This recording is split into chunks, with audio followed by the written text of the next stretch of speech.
నమస్తే, welcome to studio news. నేను సంపత్ కుమార్. కిడ్నీలో స్టోన్స్ రావడానికి కారణాలేంటి? కిడ్నీలో స్టోన్స్ రాకుండా ఉండటానికి ఎటువంటి జాగ్రత్తలు తీసుకోవాలి? కిడ్నీ ఫెయిల్యూర్కు ఎటువంటి చికిత్స అందుబాటులో ఉంది? సంతానం కలగకపోవడానికి కారణాలేంటి? టెస్ట్ ట్యూబ్ బేబీ టెక్నిక్ ఎప్పుడు చేయాలి? రోబోటిక్ సర్జరీ వలన లాభాలు ఉంటాయా? పురుషుల్లో జీరో స్పెర్మ్ కౌంట్ ఉన్న సంతానం కలుగుతుందా? ఇటువంటి తదితర అంశాల గురించి తెలియచేయడానికి robotic urologist, kidney transplant surgeon, micro surgical andrologist, 11 world record సొంతం చేసుకున్న డాక్టర్ కమ్మెల శ్రీధర్ గారు మనతో ఉన్నారు. వారిని అడిగి మరిన్ని విషయాలు తెలుసుకుందాం. నమస్కారం డాక్టర్ గారు. నమస్కారం అండి. సార్, టెలిరోబోటిక్ సర్జరీ అంటే ఏంటి? మంచి ప్రశ్న అండి. ఎందుకంటే రోబోటిక్ సర్జరీ అనేదే కొత్త, అదొక అద్భుతం. దానిలో ఇంకో మరికొత్త వింత ఇది టెలిరోబోటిక్ సర్జరీ. అంటే మనము ఇక్కడ కూర్చొని హైదరాబాద్లో నేను అమెరికాలో ఉన్న పేషెంట్కి సర్జరీ చేయగలగడం, అది కూడా రోబోటిక్ సర్జరీ ద్వారా. అది ఎలా సాధ్యం అవుతుంది అంటే, ఇక్కడ మన దగ్గర ఉన్నటువంటి రోబోని అమెరికాలో ఉన్న పేషెంట్కి ఇంకొక రోబోని అమరుస్తారు. ఈ రెండింటి మధ్యలో ఇంటర్నెట్ కనెక్షన్ ద్వారా మనం ఇచ్చిన ఇన్స్ట్రక్షన్ని ఆల్మోస్ట్ రియల్ టైంలో 0.7 సెకండ్స్ లోపల మేము ఇచ్చినటువంటి ఇన్స్ట్రక్షన్ ఎగ్జిక్యూట్ అవుతుంది. ఇక్కడ చూద్దాం సర్జికల్ రోబో ఎలా ఉంటుందండి. దానికి 3 ఆర్మ్స్ ఉంటాయి.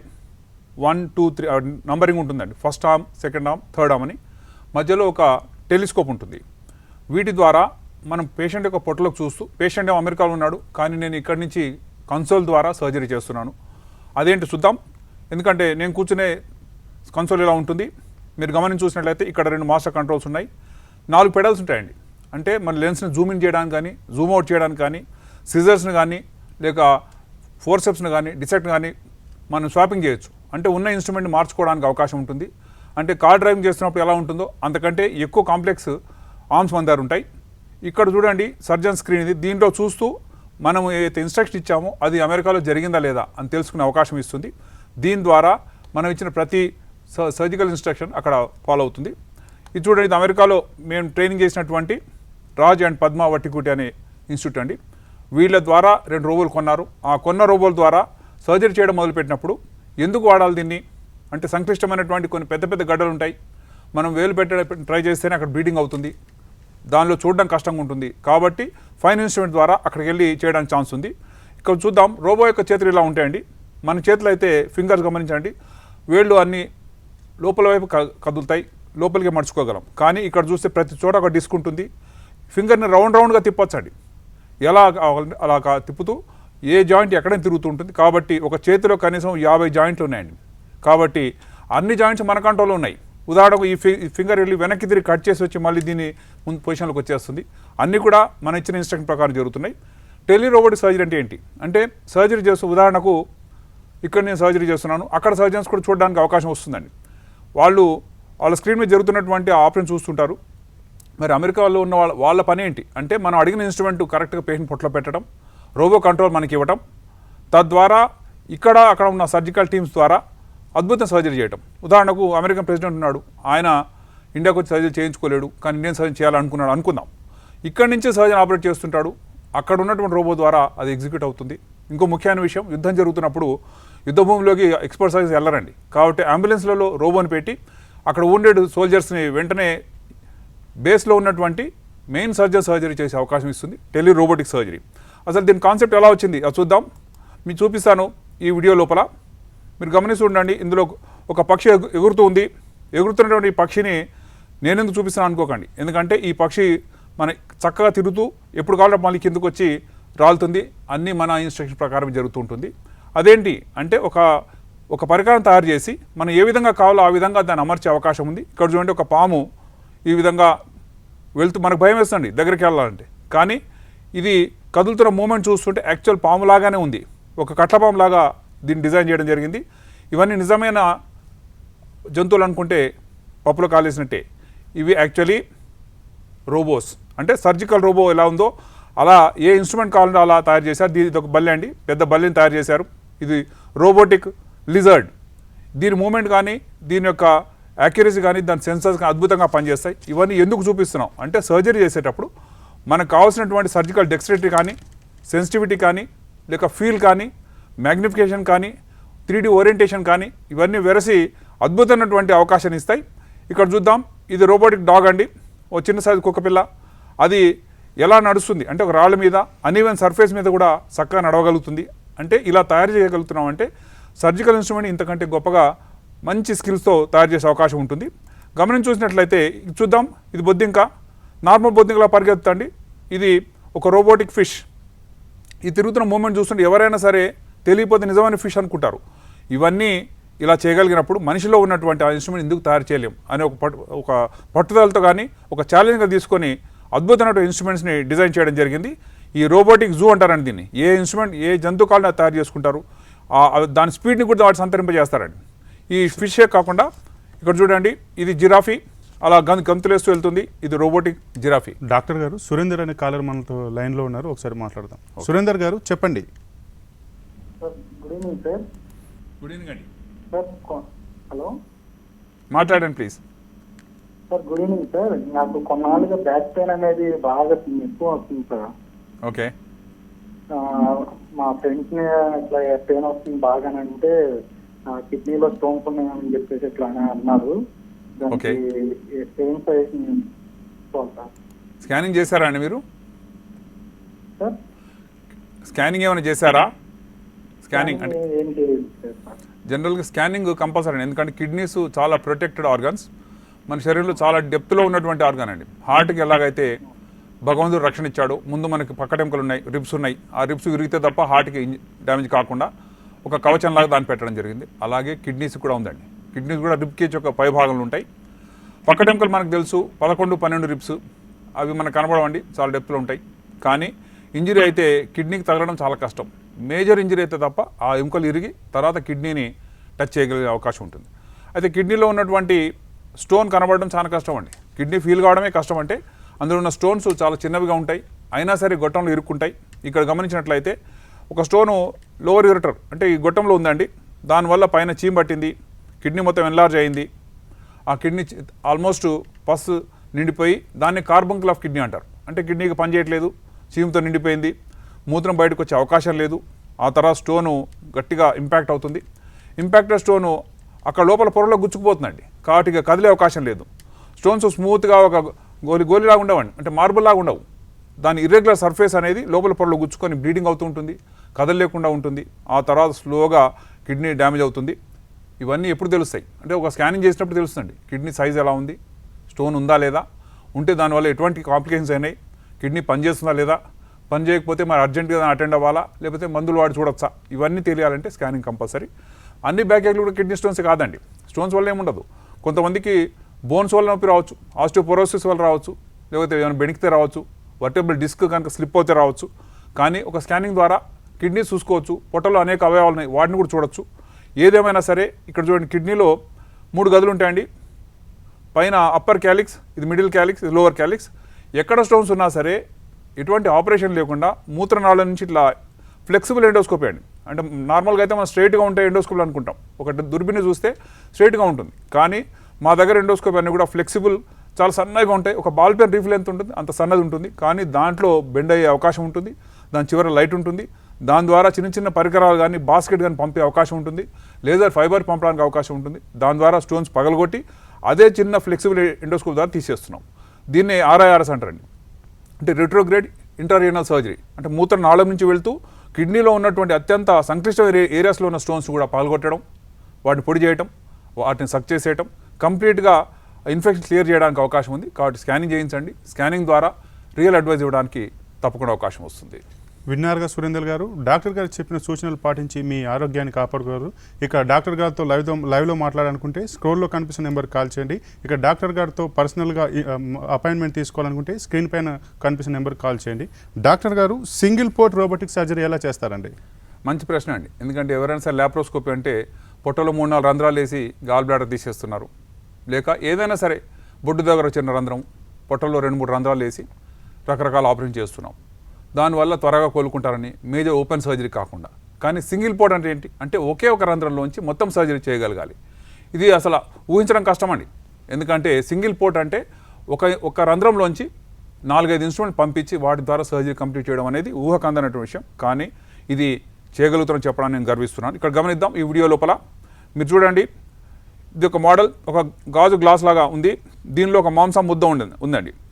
దీనికి ఒకటే ఒక రంధ్రం ఉంది. ఆ రంధ్రంలోంచి మనం ఇన్స్ట్రుమెంట్ పంపిన తర్వాత అందులోనే రకరకాల యాక్సెసరీస్ వస్తాయి. ఇక్కడ గమనించండి, పైన ఒక టెలిస్కోప్ వచ్చింది. టెలిస్కోప్ ద్వారా లైట్ వేస్తాం. కింద నుంచి మళ్ళీ 2 ఇన్స్ట్రుమెంట్స్ వచ్చినాయి. అందులో ఒకటేమో సిజర్, ఒకటేమో డయాథర్మీతో వేసే వైర్. మీరు గమనించండి, ఈ రెండు కూడా 2 పాములాగా కదులుతున్నాయి. వీటి కంట్రోల్ మన దగ్గర ఉందండి. దీన్ని టార్క్ ఎఫెక్ట్ అంటారు. అంటే ఎంత బెండ్ కావాలి, ఎక్కడ బెండ్ కావాలనే దానికి మాంసం ముద్ద మీద మనం కట్ చేస్తున్నామండి. ఇది సర్జికల్ స్టెప్ చూపిస్తున్నాను నేను. ఏ భాగం అయితే కట్ చేయాలనుకుంటున్నామో దాన్ని ఒక వైర్ ద్వారా డయాథర్మీ ద్వారా కట్ చేసాం. కట్ చేసిన తర్వాత ఆ కట్ చేసిన దాన్ని మళ్ళీ సూచర్ చేసి చూపిస్తాం. అంటే దాన్ని కుట్టి చూపిస్తాం. అంటే వాటికి వాడే ఇన్స్ట్రుమెంట్స్ని ఒకే రంధ్రంలోంచి పైన టెలిస్కోపు, అందులోంచి ఒకటి కట్ చేయడానికి వాడిన ఇన్స్ట్రుమెంట్ వెనక్కి వెళ్ళిపోయిందండి. ఇప్పుడు సూచర్ చేయడానికి అవసరమైనటువంటి నీడిల్ హోల్డర్, ఆ నీడిల్ హోల్డర్ ద్వారా నీడిల్ పట్టుకొని మనం చేసినటువంటి ఈ రంధ్రాన్ని కరెక్ట్గా కుట్టేయగలుగుతున్నాం. అది అద్భుతం అండి. ఎందుకంటే మనం బయట ఉన్నాం, సింగిల్ రంధ్రం మాత్రమే చేశాం. సర్జను మాస్టర్ కంట్రోల్ దగ్గర ఉంటాడు. నేను ఆపరేషన్ చేస్తుంటే పేషెంట్ ముట్టుకునే అవసరం లేదు. పేషెంట్ రాష్ట్రంలో ఉండక్కర్లేదు, ఆ దేశంలో కూడా ఉండక్కర్లేదు. కానీ ఒక ఇంటర్నెట్ కనెక్షన్ ద్వారా సముద్ర గర్భంలో చేసినటువంటి మేజర్ ఇంటర్నెట్ ఫైబర్స్ ద్వారా చేయగలుగుతున్నాం. గమనించండి, ఆ రంధ్రంలోకి నీడిల్ ద్వారా ఒక థ్రెడ్ పంపించాం. మళ్ళీ దాంట్లో నాట్ కూడా చేస్తున్నాం అండి. ఈ 2 ఇన్స్ట్రుమెంట్స్ కూడా సర్జన్ తన మాస్టర్ కంట్రోల్ ద్వారా చేసిన మూమెంట్ ఇలా ఎగ్జిక్యూట్ అవుతుంది. ఇది పేషెంట్లో జరుగుతున్నటువంటి రియల్ టైం మూమెంట్ అండి. ఆ చేసిన తర్వాత ఈ మొత్తం చేసి ఒక రంధ్రంలో చేయడం వల్ల లాభం ఏంటి అంటే, 4 రంధ్రాలు ఉన్నప్పుడు పేషెంట్ రికవరీ ఎలా ఉంటుందో అదే సింగిల్ రంధ్రం చేసినప్పుడు 3-4 గంటల్లో అతను మళ్ళీ లేచి కూర్చునే అవకాశం వస్తుంది. ఈ సింగిల్ రోబోటిక్ సర్జరీ ఎందుకు అంటే డే కేర్ ప్రొసీజర్ చేయడానికి అవకాశం వస్తుందండి. ఎంత మేజర్ సర్జరీ అయినా సరే మార్నింగ్ 6 గంటలకి సర్జరీ చేస్తాం. అమెరికాలో మేము సర్జరీ చేసినప్పుడు అంతా 4 గంటలకు వచ్చేస్తారండి. బై 6 o'clock పేషెంట్కి అనెస్థీషియా ఇవ్వాలి, సర్జరీ స్టార్ట్ అవ్వాలి. బై 2 o'clock సర్జరీస్ అని అయిపోతాయి. 6-7 గంటలకల్లా అందరి ఇంటికి వెళ్ళిపోవచ్చు పేషెంట్ డిశ్చార్జ్ చేయడం. సర్జరీ కంటే కూడా ఒకరోజు అడ్మిట్ అవుతే అక్కడ ఖర్చు ఎక్కువ అండి. అందువల్లనే డే కేర్ మీద వాళ్ళు ఎంఫసైజ్ చేస్తారు. మీరు గమనించి చూస్తే ఈ 2 ఇన్స్ట్రుమెంట్ ద్వారా మేము సూచన వేస్తున్నాం, కరెక్ట్గా ఆ కట్ చేసిన దాన్ని క్లోజ్ చేస్తున్నాం. ఈ చేసిన తర్వాత ఈ 3 ఇన్స్ట్రుమెంట్స్ మళ్ళీ బయటకు వచ్చేస్తాయండి. ఏ రంధ్రంలోంచి అయితే వచ్చినాయో ఆ సింగిల్ పోర్ట్ అంటామండి. అంటే ఒక రంధ్రంలోంచి 3 ఇన్స్ట్రుమెంట్ వెళ్ళినాయి. ఆ 3 ఇన్స్ట్రుమెంట్లు ఏది కావాలో మార్చుకోవడానికి, కొత్త ఇన్స్ట్రుమెంట్ పంపుకోవడానికి అవకాశం వస్తుంది. వీటిలో ఉన్నటువంటి డెక్స్టరిటీ అంటాం, అంటే కంఫర్ట్ చాలా అద్భుతంగా ఉంది. కాబట్టి ఎవరైనా సరే సింగిల్ పోర్ట్ సర్జరీ అనేది కావాలని కోరుకుంటే చేయడానికి అవకాశం వస్తుంది. ఇందులో అద్భుతం చూడండి, దారిలో అడ్డం రాకుండా ఉండడానికి టెలిస్కోప్ పైకి వెళ్ళి ఎలా కావాలో దాన్ని బెండ్ చేసి చూస్తాం. దాని కింద నుంచి వర్కింగ్ ఇన్స్ట్రుమెంట్స్ వస్తాయి. కాబట్టి ఈ సర్జరీ ప్రస్తుతం ఉన్నటువంటి అన్ని సర్జరీలోకి అత్యద్భుతమని, అది మా తరంలో మేము చేయగలుగుతున్నందుకు ఎంతో గర్విస్తున్నాం. చూసారా, డాక్టర్ గారికి లైవ్లో కాల్ చేయాలనుకుంటే స్క్రోల్లో కనిపిస్తున్న నెంబర్కి కాల్ చేయండి. డాక్టర్ గారితో పర్సనల్గా అపాయింట్మెంట్ తీసుకోవాలంటే స్క్రీన్ పైన కనిపిస్తున్న నెంబర్కి కాల్ చేసి అపాయింట్మెంట్ తీసుకోగలరు. స్త్రీ పురుషులు ఎవరైనా సంప్రదించగలరు. ఇక డాక్టర్ గారు కిడ్నీ ట్రాన్స్ప్లాంట్ ఎలా చేస్తారండి? మంచి ప్రశ్న అండి. చాలామందికి డౌట్ ఉంటుంది, కిడ్నీ ట్రాన్స్ప్లాంట్ ఎలా చేస్తారు? కిడ్నీ ట్రాన్స్ప్లాంట్ అంటే ఆ కిడ్నీ తీసుకున్నప్పుడు ఆ మనిషికి ఏమైనా అవుతుందా, అపాయం కలుగుతుందా, ఇవన్నీ డౌట్స్ ఉంటాయండి. ఎందుకంటే ఎవరైనా సరే కిడ్నీ ఇవ్వమని అడిగినప్పుడు వెంటనే వాళ్ళు పారిపోతుంటారండి. ఏ మనిషి అయితే పేషెంట్ తీసుకొస్తారో వాళ్ళు ఆ పేషెంట్కి కిడ్నీ కావాలని, 2 కిడ్నీస్ ఫెయిల్ అయినాయని ఒకళ్ళు డొనేట్ చేస్తే సర్జరీ చేయగలుగుతామని చెప్పినప్పుడు ఒక్కసారిగా ఆ మనుషులు మాయమైపోతారండి. ఇదేంటి ఎటుపోయారని మేము అడుగుతుంటే కూడా పట్టించుకోరు. ఎందుకంటే ఏ మనిషికైనా తన ప్రాణం మీద కొంత తీపి ఉంటుంది. అపాయం లేదని చెప్పడానికి ఎంతో సైంటిఫిక్ డేటా ఉన్నప్పటికీ కూడా మేము చెప్పిన మొదటిసారి వాళ్ళు కన్విన్స్ కారండి. ఎందుకలా అంటే ఇక్కడ చూద్దాం, భగవంతుడు మనకు 2 కిడ్నీస్ ఇచ్చాడు. ఏ కారణం చేత అయినా సరే ఒక కిడ్నీ లేకపోయినా, కిడ్నీ డ్యామేజ్ అయినా, కిడ్నీ చితికిపోయినా, కిడ్నీ లేకుండా పుట్టినా ఆ ఉన్న ఒక కిడ్నీతో పూర్తి జీవితకాలం అవకాశం అయితే తప్పకుండా ఉంది. అందువల్లనే ఈ కిడ్నీ ట్రాన్స్ప్లాంట్ అనేది చాలా అద్భుతంగా ప్రాచుర్యం పొందింది. 1906లో మొట్టమొదటి కిడ్నీ ట్రాన్స్ప్లాంట్ అయిందండి. ఇప్పుడు ఆల్మోస్ట్ 120 సంవత్సరాలు, 114 సంవత్సరాలు దాటింది. కొన్ని కోట్ల ట్రాన్స్ప్లాంట్ ఎందుకైనాయి అంటే 2 కిడ్నీస్ ఉన్న వాటిలో ఒకటి ఇస్తే నష్టం లేదని నిరూపించడానికి కొంత డోనర్స్ ముందు ఒప్పుకున్నారు. వాళ్ళని ఎగ్జాంపుల్గా చూపిస్తూ వేలాది మందికి చేయగలిగాం. తీసిన కిడ్నీ అయితే ఉందో, ఇది తీసిన తర్వాత 2 వారాల లోపల ఆ మిగిలిన కిడ్నీ తన సైజుని డబల్ చేసుకోగలుగుతుందండి. ఇదే అద్భుతం. నార్మల్గా ఒక కిడ్నీ 150 గ్రాములు ఉంటుంది, కానీ ఒక కిడ్నీ తీసిన తర్వాత 2 వారాల తర్వాత దాని వెయిట్ చూస్తే 280 వరకు ఉంటుంది. అంటే దానికి తెలిసిపోతుందండి బాడీలో ఉన్నటువంటి బర్డెన్ అంతా నేనే మోయాలి ఇప్పుడు, కాబట్టి నా శక్తిని, నా రిజర్వ్ కెపాసిటీ వాడుకుంటానని చెప్పి సైజ్ పెరుగుతుంది, ఫంక్షన్ కెపాసిటీ పెరుగుతుంది. 2 కిడ్నీల పని ఒక కిడ్నీ మోస్తుంది. అయినా సరే దాని మీద ఏమి ఇబ్బంది లేకుండా పూర్తి జీవితకాలం. ఉదాహరణకు కిడ్నీ డొనేట్ చేయకముందు ఈ మనిషి 80 సంవత్సరాలు బ్రతుకుతాడు అనుకుందాం. కిడ్నీ డొనేట్ చేసినా సరే అదే 80 సంవత్సరాలు బ్రతుకుతుంటాడండి. కాబట్టి కిడ్నీ డొనేషన్ అనేది చాలా సేఫ్ ప్రొసీజర్. ట్రాన్స్ప్లాంట్ ఎలా చేస్తారో చూద్దాం. తీసిన కిడ్నీ ఉదాహరణకి ఇది డొనేట్ చేశాడు, దాన్ని ఐస్ కోల్డ్ సాలైన్లో ఉంచుతాం. ఎందుకంటే మామూలు టెంపరేచర్లు ఉంటే నెఫ్రాన్స్ కానీ ఫంక్షన్ యూనిట్స్ దెబ్బతింటాయని. ఆ ఐస్ కోల్డ్ సెలైన్లో చాలా తక్కువ ఇంజరీ ఉంటుంది. దాన్ని వెంటనే ఎక్కడ పెడుతున్నాం అంటే చెడిపోయిన 2 కిడ్నీస్ దగ్గర పెట్టమండి. అది ఆల్రెడీ ఇన్ఫెక్టెడ్ ఏరియా కాబట్టి కొత్త ఏరియా, ఒక ఫ్రెష్ ఏరియాకి వెళ్తున్నాం. అది బొడ్డు పక్కన ఒక సైడు రైట్ సైడ్ కానీ లెఫ్ట్ సైడ్ కానీ పెడతాం. పెట్టి అక్కడ ఉన్నటువంటి రక్తనాళాలు, ఇవి కాలుకి వెళ్ళేటువంటి నాళాలండి, ఐలియాక్ వెసల్స్ అంటాం. వాటిని కిడ్నీ కలుపుతున్నాం. ఏ నాళం కలిపినా పర్లేదు, కిడ్నీలోకి ఫ్లో వస్తే చాలు, అది దానిపైన చేసుకుంటుంది, చక్కగా వడపోస్తుంది. ఆ తర్వాత యూరేటర్ అంటే మూత్రనాళం వచ్చి బ్లాడర్ కలిపేస్తున్నాం. ఇలా కలిపిన తర్వాత వితిన్ సెకండ్స్ ఇది ట్రాన్స్ప్లాంట్ కిడ్నీ అండి. అంటే మనం తీసుకున్నాము, ఇందులోకి కొత్తగా కలిపాం, దానిలోకి బ్లడ్ రిలీజ్ చేసాం, పింక్గా అవుతుంది, చాలా ఫర్మ్గా అవుతుంది. వితిన్ సెకండ్స్ యూరిన్ రావడం మొదలు పెడుతుందండి. అద్భుతమైన అది రీపర్ఫ్యూషన్ మూమెంట్ అనేది మా జీవితాల్లో ఒక ట్రాన్స్ప్లాంట్ చేస్తున్నప్పుడు 30 మంది స్పెషలిస్టులను చేస్తున్న ఈ సర్జరీలో గొప్ప మూమెంట్. ఎందుకంటే ఆ సమయంలో యూరిన్ వచ్చిందంటే అందరూ చప్పట్లు కొడతారు. కనీసం 3 నెలలు డయాలసిస్ చేసిన పేషెంట్ అనేక రకాల ఇమ్యునాలజికల్ టెస్టులు చేసి, అనేక రకాల ఫిట్నెస్ టెస్టులు చేసి, ఒక మనిషి తన కిడ్నీని త్యాగం చేసి, ఒక 6 మంది సర్జన్స్ కష్టపడి పనిచేసి, వాళ్ళ కింద 20 మంది పారామెడికల్ స్టాఫ్ ఉండి, 2 అనస్థిస్టులు ఉండగా 2 ప్రాణాలు మేము హ్యాండిల్ చేస్తున్నాం అంటే అంతకంటే గొప్ప విషయం లేదండి. కాబట్టి ఈ చేస్తున్న ట్రాన్స్ప్లాంట్లో ఎంతకాలం జీవిస్తారని అడుగుతారండి చాలామంది. ఎలా జీవిస్తారంటే డిగ్రీ ఆఫ్ మ్యాచింగ్ బట్టి. తల్లి బిడ్డల మధ్యలో అయితే అద్భుతమైనటువంటి లాంగ్ టర్మ్ రిజల్ట్స్ ఉంటాయి. అదే బయట నుంచి తీసుకుంటాం, మాకు డబ్బులు ఉన్నాయి, మేము కొనుక్కోగలుగుతాం, అట్లా అన్న వాళ్ళది పెద్దగా పనిచేయవు. ఎందుకంటే హెచ్ఎల్ఏ మ్యాచింగ్ అని ఉంటుందండి, హ్యూమన్ టిష్యూ మ్యాచింగ్. ఆ మ్యాచింగ్ రక్త సంబంధంలో మాత్రమే బాగుంటుంది కాబట్టి ప్రభుత్వం వారు వాళ్ళకి మాత్రమే సర్జరీ చేయడానికి అవకాశం ఇచ్చారు. డాక్టర్ గారు, భద్రాచలం నుంచి బషీర్ అనే కాలర్ లైన్లో ఉన్నాడండి, మాట్లాడదాం. బషీర్ గారు, డాక్టర్ గారితో మాట్లాడండి. అలాగే సార్. హలో హలో, నమస్తే అండి బషీర్ గారు. నమస్కారం సార్. నమస్తే సార్. నమస్తే అండి. సార్ ఏం లేదు సార్, నాకు గత 15 రోజుల నుంచి బాగా బ్యాక్ పెయిన్ బాగా వస్తుంది సార్. ఓకే, సరే. అంటే స్టోన్స్ ఏమైనా వచ్చాయండి పాతకాలంలో? స్కాన్ తీస్తే 2 స్టోన్లు ఉన్నాయని చెప్పారు సార్. ఓకే, సరే. 2 స్టోన్స్ ఉన్నాయండి, వాటికి సైజ్ చెప్పారా అండి? వాటి సైజ్ చెప్పారా? సైజ్ అవి చిన్నగా ఉన్నాయి అన్నారు. మామూలుగా రోజు వాటర్ తాగండి అని చెప్పేసి అన్నారు సార్. మెడిసిన్ ఇచ్చారు, వాడుతున్నారు. జనరల్గా 5 to 6 మిల్లీమీటర్ స్టోన్స్ అయితే ఈజీగా వచ్చేయచ్చండి. అందుకని సైజ్ చాలా ఇంపార్టెంట్. స్టోన్స్లో కూడా అన్నీ స్మూత్గా ఉండవండి. ఇక్కడ చూడండి, మేము 3 రకాల స్టోన్ చూపిస్తున్నాను. ఇది ముళ్ళలాగా ఉందండి, ఇది గుచ్చుకుంటుంది, విపరీతమైన నొప్పి పెడుతుంది. 80% టైం ఇవ్వదండి. ఈరోజు నొప్పి వచ్చిందంటే ఇక 2-3 రోజులు ఏదో తీసేసేయాల్సిందే, ఎందుకంటే అది గుచ్చుకుంటూ చాలా బ్లీడింగ్ అవుతుంది. దీన్ని ఇన్ఫెక్షన్ స్టోన్ అంటాం, లేక ట్రిపుల్ ఫాస్ఫేట్ స్టోన్ అంటాం. స్మూత్గా ఉంటుంది, జారడానికి అవకాశం వస్తుంది. కాబట్టి 5 to 8 మిల్లీమీటర్స్ వరకు కొంతమంది పాస్ చేస్తున్నారు. లేడీస్లో నాళాలు కొద్దిగా వెడల్పు ఉంటాయి కాబట్టి వాళ్ళు 10 mm స్టోన్ కూడా పాస్ చేస్తున్నారు. ఇక్కడ చూద్దాం, దీన్ని స్ట్రాంజరీ అంటారండి. ఇది ఎట్లా ఉంటుందంటే ఒక స్ఫటికంలాగా ఉంటుంది, గుచ్చుకుంటే ఇక కదలదండి. ఆ పొరలో ఇమిడి ఉంటుంది, ఇక కిడ్నీ డ్యామేజ్ అయినా సరే అది బయటకు రాదు. కాబట్టి ఇందులో ఏది అని తెలుసుకోవడానికి రకరకాల టెక్నిక్స్ ఉన్నాయి. ఇది చూడండి, ఇది స్టోనే, ఈ షేప్లో ఉంటుందో ఎవరు ఊహించారండి. స్టోన్ అంటే ఏదో వడ్ల గింజంత ఉంటుంది అనుకుంటారు, కానీ ఎంత సైజు వరకు అంటే 2.5 కిలోల స్టోన్ తీయడం జరిగిందండి మేము. అది అంత పెద్ద స్టోన్ ఉంటుందని ఫస్ట్ టైం మేము చూసాం. జనరల్ మేము అంతకుముందు తీసింది ఒక 2 కిలోల వరకు తీసాం, కానీ 2.5 కిలోస్ దాటి ఉన్నటువంటి స్టోన్ తీసాము. స్టోన్ యొక్క సైజుని బట్టి ఉదాహరణకు ఒక 4 సెంటీమీటర్లు ఉందనుకుందాం, దానికి వీపు నుంచి చిన్న రంధ్రం వేసి ఈ టెలిస్కోప్ ద్వారా చూస్తూ స్టోన్ని పగలగొట్టేస్తామండి. దీన్ని పర్క్యుటేనియస్ నెఫ్రోలిథోట్రిప్సీ అంటారు. అంటే కీహోల్ సర్జరీ. ఇది బోర్ల పడుకోబెట్టి కిడ్నీ బ్యాక్ సైడ్ ఉంటుంది కాబట్టి అక్కడి రంధ్రం వేయడం తేలిక. ఇది కూడా వద్దనుకున్న వాళ్ళకు ఇంకో అద్భుతమైన టెక్నిక్ ఉందండి. పేషెంట్ పడుకున్నాడు, మేలుకునే ఉన్నాడు, అతని వీపు దగ్గర చిన్న బెలూన్ లాంటిది, ఇది షాక్ వేవ్ జనరేటర్ అండి, దీనిలో కిరణాలు వస్తాయి.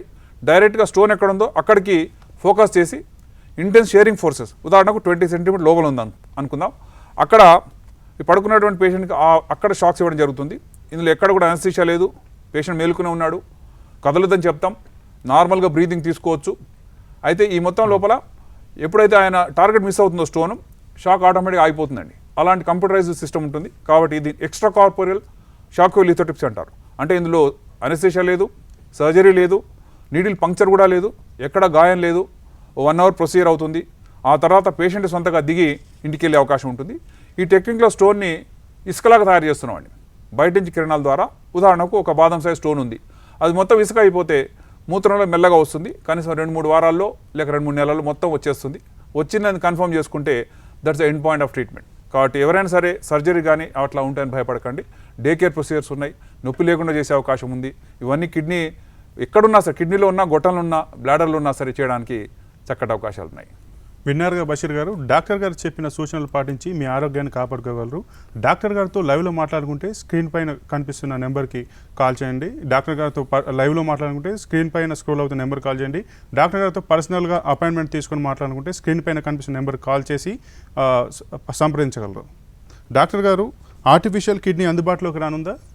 చాలా మంచి ప్రశ్న అండి. ఎందుకంటే ప్రపంచవ్యాప్తంగా ఉన్నటువంటి సమస్య ఏంటంటే కిడ్నీ ఫెయిల్ అయిన వాళ్ళలో డోనర్స్ అందుబాటులో లేరు. ఎంతమందికి డోనర్స్ ఉన్నారు అంటే 97%కి లేరండి. అదృష్టవంతులు 3 ఉన్నారు. అంటే తల్లో తండ్రో ఫిట్గా ఉన్నారు, ఇవ్వగలిగారు. బ్లడ్ గ్రూప్స్ కూడా కంపాటిబుల్గా ఉన్నాయి. లేక తోబుట్టువులు ఈ మధ్య స్మాల్ ఫ్యామిలీ నామండి. అంటే ఒక్కొక్కళ్ళకి ఒకళ్ళిద్దరే ఉంటారు ఇంట్లో.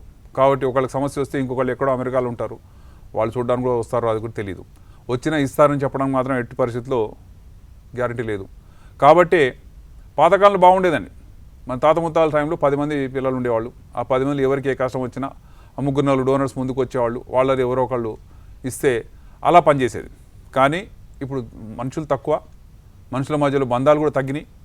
కానీ కిడ్నీ ట్రాన్స్ప్లాంట్ మాత్రం ఆ బంధాలే ముఖ్యం. రక్త సంబంధం వల్ల వచ్చేటువంటి ఆ మ్యాచింగ్ లాంగ్ టర్మ్ రిజల్ట్స్ బాగుంటాయి. 5 years, 10 years, 20 years, 25 years బతకాలంటే ఆ కిడ్నీ ఒక రక్త సంబంధి కూడా ఉండాలి.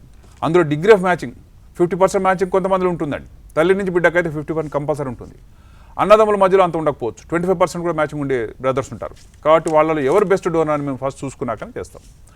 ఇన్ని చేసిన తర్వాత ఆ ట్రాన్స్ప్లాంట్ బాగుంటుందని ఆశపడతాం. అయితే మీరు గమనించండి, ట్రాన్స్ప్లాంట్ అనేది నేటివ్ పొజిషన్ పెట్టట్లేదు. అంటే భగవంతుడు ఇచ్చిన పొజిషన్లో కాకుండా వేరే పొజిషన్ పెడుతున్నాం. ఆర్టిఫిషియల్ కిడ్నీని కూడా తయారు చేసాం. తయారు చేసింది మళ్ళీ అదే పొజిషన్ పెడుతున్నాం అండి. ఒరిజినల్ కిడ్నీ దగ్గర వెళ్ళట్లేదు. ఎందుకంటే ఆ ఏరియా వెళ్ళడం అనేది అనవసరం. అవి తీయటం అనేది ఒక పెద్ద పని. అంత సర్జికల్ మార్బిడిటీ, అనవసరమైన సర్జరీ చేయడం కూడా దండగా. కాబట్టి ఆర్టిఫిషియల్ కిడ్నీని ఎలా తయారు చేస్తారు, అసలు కిడ్నీకి ఫంక్షన్స్ ఏంటి అంటే 2 అండి. డాక్టర్ గారు, సత్తిపల్లి నుంచి శ్రీనివాస్ అనే కాలర్ లైన్లో ఉండండి, మాట్లాడదాం. శ్రీనివాస్ గారు, డాక్టర్ గారితో మాట్లాడండి.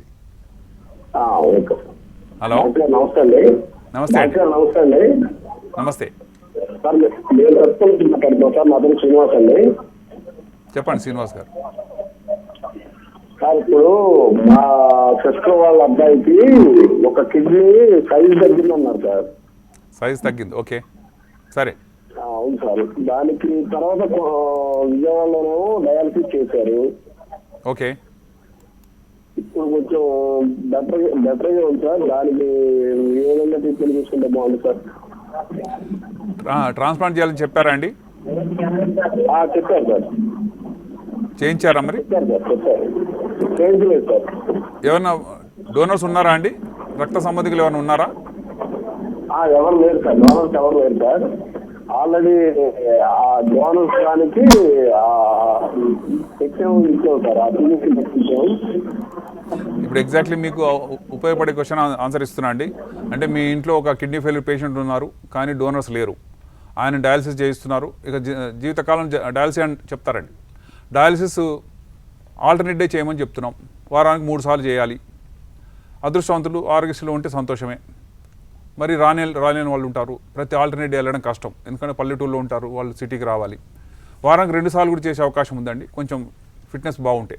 కానీ ఏజ్ పర్సన్స్లో అయితే వారానికి 3 సార్లు చేయాల్సి వస్తుంది. అలా జీవితకాలం చేయమంటప్పటికీ వాళ్ళ గుండె జారిపోతుందండి. ఇదేం ట్రీట్మెంటు? ఇలా ఎల్లప్పుడూ డయాలసిస్ చేయటమేనా? ట్రాన్స్ప్లాంట్ ఎవరిదో ఉంటే ఇవ్వండి అంటారు. డోనరు ఫిట్గా లేకపోతే తీసుకోవడం లేదు. మా బాధ్యత ఒక ఆరోగ్యవంతుడి నుంచి కిడ్నీ తీసుకునే క్రమంలో అతనికి ఎట్టి పరిస్థితుల్లో అపాయం కానీ హాని కానీ జరగకూడదు. అతను త్యాగం చేస్తున్నటువంటి ఒక మానవమూర్తి కింద భావించాలి. అలాంటి డోనరు దొరకలేకపోతే అలాంటి ఆర్టిఫిషియల్ కిడ్నీ తయారు చేద్దామనే ఆశ వచ్చింది. మేము అమెరికాలో చేసామండి, హెన్రీ ఫోర్డ్ హెల్త్ సిస్టమ్ అని. అక్కడ అనేకసార్లు ఆర్టిఫిషియల్ కిడ్నీని తయారు చేసి మాడిఫై చేసి, ఎందుకు అంటే 2 ఫంక్షన్స్ ఉన్నాయండి. ఒకటి ఎక్స్క్రిటరీ ఫంక్షన్, మురికి పదార్థాలని బయటకు పంపాలి. రెండవది రీఅబ్జార్ప్షన్ ఫంక్షన్, అంటే బయటకు ఫిల్టర్ చేసిన దాంట్లో అవసరమైన ఉంటే వెనక్కి తీసుకోగలగాలి. ఈ 2 ఫంక్షన్స్ కనుక ఒక చిన్న కిడ్నీలో అంత సైజు ఉన్నటువంటి పదార్థాన్ని కనుక పెట్టగలిగితే అది ఆర్టిఫిషియల్ కిడ్నీగా పనిచేస్తుంది. ఒక 800 మందికి ఆర్టిఫిషియల్ కిడ్నీని అమర్చడం జరిగింది. వాళ్ళు బ్రతికే ఉన్నారు. ఎలా పనిచేస్తుందో చూద్దాం. ఇక్కడ చూడండి, నేను చెప్పాను ఇందాక, కిడ్నీ ట్రాన్స్ప్లాంట్ చేస్తే పింక్గా ఉంటుంది చక్కగా. ఇది డోనర్ కిడ్నీ. ఆ మనిషి ఇచ్చాడు కాబట్టి అదృష్టం పెట్టగలిగాం. కానీ అలా కాకపోతే ఆర్టిఫిషియల్ కిడ్నీ కూడా కిడ్నీ అంత పొజిషన్లో అంతే షేప్లో ఉంటుందండి. ఒక పిడికిలు బిగిస్తే ఎలా ఉంటుంది అంతలో ఒక ఆర్టిఫిషియల్ కిడ్నీని తయారు చేశాం. దీన్ని బయో ఆర్టిఫిషియల్ కిడ్నీ అంటారు. దీనిలో 2 చేంబర్స్ ఉంటాయి. మొట్టమొదటి చేంబర్ ఫిల్టరింగ్ చేంబర్, ఇది ఫిల్టర్ చేస్తుంది, మురికి పదార్థం బయటకు తీసుకొస్తుందండి. తెచ్చి రెండవ చేంబర్ కింద ఉందండి, దానిలో పంపిస్తుంది. అందులో అవసరమైనటువంటి ప్రోటీన్స్ కానీ ఎలక్ట్రోలైట్స్, సోడియము, పొటాషియము అలాంటివన్నీ కూడా మళ్ళీ రిటర్న్ తీసుకోవడానికి ఇందులో అవకాశం ఉంది. ఈ రెండవ చేంబర్ తర్వాత అది మళ్ళీ బ్లడ్ రిటర్న్ అవుతుంది.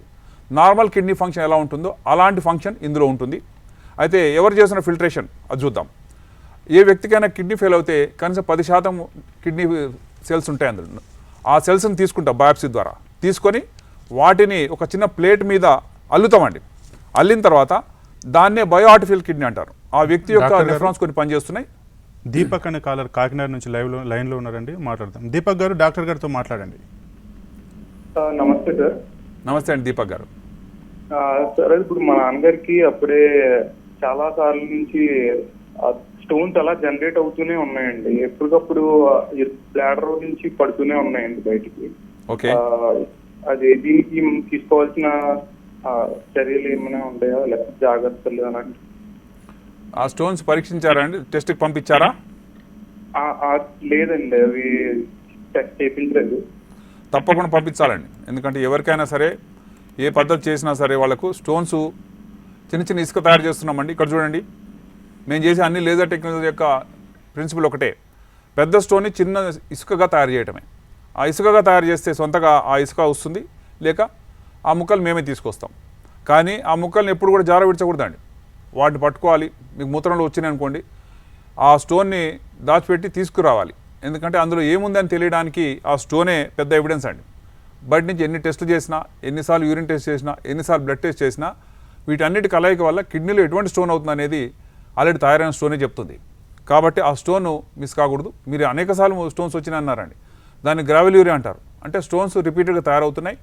అది కాల్షియం లెవెల్స్ ఎక్కువ ఉంటే కాల్షియం ఆక్సిలేట్స్ స్టోన్స్ వస్తాయి. బాగా ఆల్కహాల్ తీసుకుంటుంటే యూరిక్ యాసిడ్ స్టోన్స్ వస్తాయి. నాన్ వెజ్ ఎక్కువగా తీసుకున్న వాళ్ళు, అదే కాకుండా లేడీస్లో అయితే ఇన్ఫెక్షన్ స్టోన్స్ వస్తాయి. దాన్ని స్ట్రోయిడ్ స్టోన్ అంటాం. ఏం తెలియలేదు అనుకుందాం, ఉదాహరణకు మీరు చెప్పలేదు మీ స్టోన్ పోయింది, అలాంటి వాళ్ళకు 24 hour యూరిన్ తీసుకుంటామండి. అంటే ఒక రోజంతా వచ్చిన యూరిన్ అంతా పట్టి తీసుకురావాలి. ఒక 2 లీటర్లో 3 లీటర్లో వస్తుంది యూరిన్. ఆ తీసుకొస్తే దానిలో ఎటువంటి క్రిస్టల్స్ ఉన్నాయని తెలుసుకోవడానికి అవకాశం ఉంది. కానీ వీటన్నిటికంటే కూడా స్టోను నిజంగా దొరికిందంటే అదృష్టం. ఆ స్టోన్ని అనలైజ్ చేసినప్పుడు స్పెక్ట్రోఫోటోమెట్రీ అంటారు. అంటే దానిలో ఉన్న వేవ్ లెంగ్త్ని బట్టి దాని కాంపోజిషన్ చెప్తాం. దాన్ని ఎగ్జాక్ట్గా మీరు తినే డయట్లో ఏవేవి ఆపాలో ఒక చార్ట్ లాగా తయారు చేయడానికి అవకాశం ఇస్తుంది. కాబట్టి స్టోన్ అనాలిసిస్ అనేది ఇట్స్ ఎ గుడ్ టెస్ట్. అందుబాటులో ఉంటే సరే, ఈసారి స్టోన్ వస్తే అది పట్టుకురండి. దాని ద్వారా మళ్ళీ రాకుండా కాపాడే అవకాశాలు తప్పకుండా ఉంటాయి. విన్నర్గా దీపక్ గారు, డాక్టర్ గారు ఇచ్చిన సూచన మేరకు చేయించుకొని మీ ఆరోగ్యాన్ని కాపాడుకోండి. ఇక డాక్టర్ గారితో లైవ్లో మాట్లాడుకునే వాళ్ళు స్క్రీన్ పైన స్క్రోల్ అవుతున్న నెంబర్లకు కాల్ చేయండి. డాక్టర్ గారితో పర్సనల్గా మాట్లాడుకునే వాళ్ళు స్క్రీన్ పైన కనిపిస్తున్న నెంబర్లకు కాల్ చేసి అపాయింట్మెంట్ తీసుకోండి. స్త్రీ పురుషులు ఎవరైనా సంప్రదించవచ్చు. ఇక డాక్టర్ గారు, టెస్ట్ ట్యూబ్ బేబీ టెక్నిక్ గురించి చెప్పండి. చాలా మంచి ప్రశ్న అండి. ఎందుకంటే టెస్ట్ ట్యూబ్ బేబీ టెక్నిక్ అనేది మనందరం వింటుంటాం. టెస్ట్ ట్యూబ్లో పిల్లలు పుడతారేమో అనుకుంటారు చాలామంది. అలా కాదండి. టెస్ట్ ట్యూబ్లో ఏం జరుగుతుంది, అసలు టెస్ట్ ట్యూబ్లో ఒక ఫలదీకరణ జరగడము, ప్రెగ్నెన్సీని ప్లాన్ చేయడం అనేది ఒక మహనీయుడు ఎడ్వర్డ్స్ అండ్ స్టెప్టో అని ఇద్దరు 1978లో మొట్టమొదటిసారి సక్సెస్ అయినటువంటి టెస్ట్ ట్యూబ్ టెక్నిక్ అండి. ఈయన డాక్టర్ ఎడ్వర్డ్స్. ఈయన ఒక ఎంబ్రియాలజిస్ట్ అండి. డాక్టర్ గారు, రాజేందర్ అనే కాలర్ లైవ్లో ఉన్నారు, మాట్లాడదాం. రాజేందర్ గారు, డాక్టర్ గారితో మాట్లాడండి. హలో. నమస్కారం అండి. నేను గుంటూరు నుంచి మాట్లాడుతున్నానండి. నా పేరు రాజేందర్ అండి. చెప్పండి రాజేందర్ గారు. మా కజిన్ ఉన్నాడండి, ఆయన పేరు ప్రభాకర్ అండి. ఓకే. ఆయనకు 2 కిడ్నీలు పోయినాయి డాక్టర్ గారు. అయితే వాళ్ళ అమ్మగారి కిడ్నీ ఈయనకి వేసారండి. ఒక 10 సంవత్సరాలు 12 సంవత్సరాలు అవుతుందండి డాక్టర్ గారు వేసి. ఓకే. ఇప్పుడు బాగానే ఉన్నాడు, కానీ మళ్ళీ ఆ కిడ్నీ కూడా పోయింది, ఏదో ప్రాబ్లం వచ్చింది అంటున్నారండి. ఓకే. అది 2 రోజులకోసారి డయాలసిస్ అవన్నీ చేయించుకుంటున్నాడు ఆయన. కానీ ఇందాక మీరు ఏదో వెళ్ళొచ్చు అని, మీకు అసలు ఏదో వస్తుంది, కొత్తగా ఏదో వచ్చింది అన్నారండి. అది ఏదో అవునండి చూసాము. అది దాని గురించి అడుగుదామని కాల్ చేశామండి డాక్టర్ గారు. నేను ఆర్టిఫిషియల్ కిడ్నీ గురించి మాట్లాడుతున్నా అండి. అంటే కిడ్నీ ఫెయిల్ అయిన వాళ్ళకు ల్యాబ్లో తయారు చేసినటువంటి ఒక కిడ్నీ అది అమర్చినట్లయితే ఇక డోనర్తో అక్కర్లేదు. డాక్టర్ గారు, మీ అమూల్యమైన సమయాన్ని మాతో స్పందించినందుకు ధన్యవాదాలు డాక్టర్ గారు. ఇది ఇవాళ డాక్టర్తో ప్రోగ్రామ్. చూస్తూనే ఉండండి studio news. No fear, no favour.